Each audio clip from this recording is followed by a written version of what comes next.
Welcome to the Real Estate Espresso Podcast, your morning shot of what's new in the world of real estate investing. I'm your host, Victor Menashe. On today's show, we're talking about yet another transformative innovation in the world of artificial intelligence.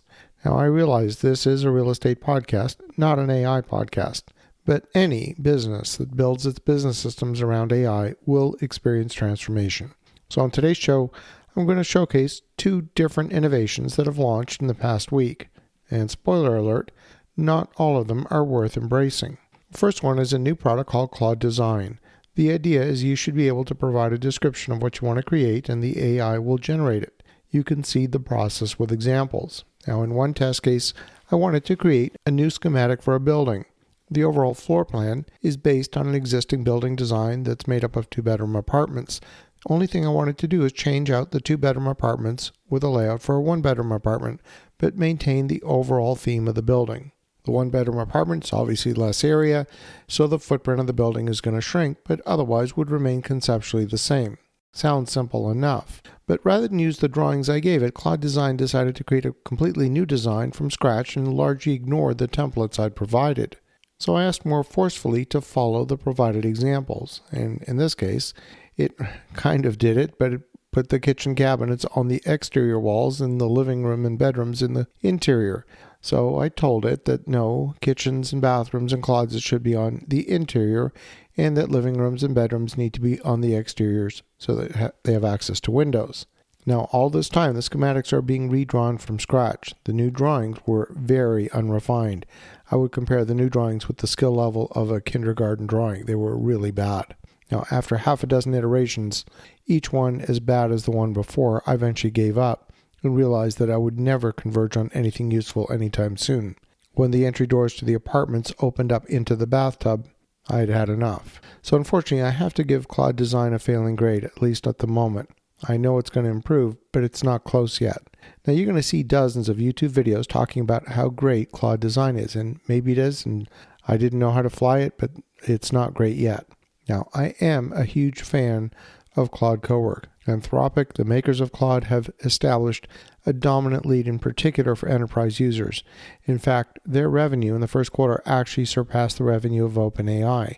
Even though OpenAI has a lot more users, the Claude emphasis on the enterprise has brought a lot more high-value business customers than the consumer emphasis at OpenAI.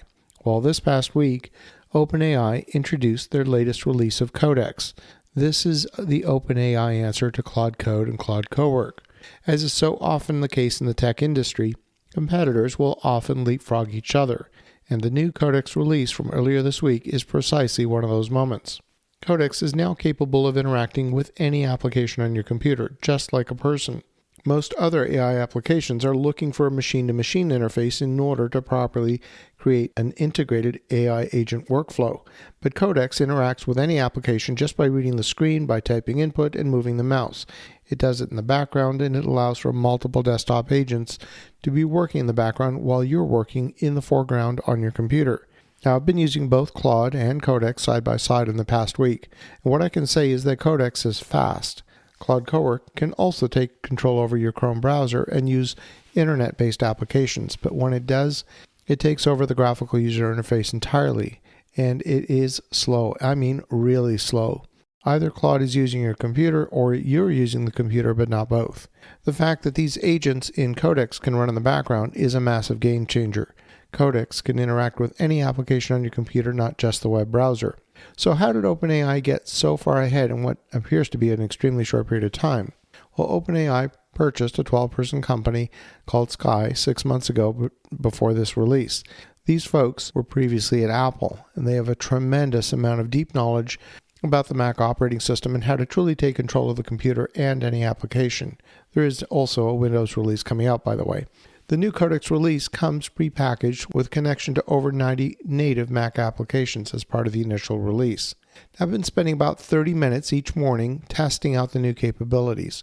The depth and quality work I'm able to get done in those first few minutes every morning is truly mind-blowing. I now have 3 Codex windows open perpetually on my computer and have up to 3 separate workflows running simultaneously, plus a 4th one in the foreground, which is what I'm doing myself. Now, you might be thinking, Victor, you're a senior partner in a real estate development company. What the heck are you doing with so much computer use? Why do you need 3 separate agents running in the background? Well, I can tell you that I'm continually conducting research. I'm conducting research for this podcast. I'm researching various projects that we have underway. That includes due diligence and verification of assumptions. I'm testing whether certain new building products could be used in these buildings and whether they'll meet the building code. The use cases are almost too numerous to mention. So while you're out trying new tools, be prepared that they might not be ready for prime time, but equally be prepared to jump on a productivity rocket ship. As you think about that, have an awesome rest of your day. Go make some great things happen. And we'll talk to you again tomorrow.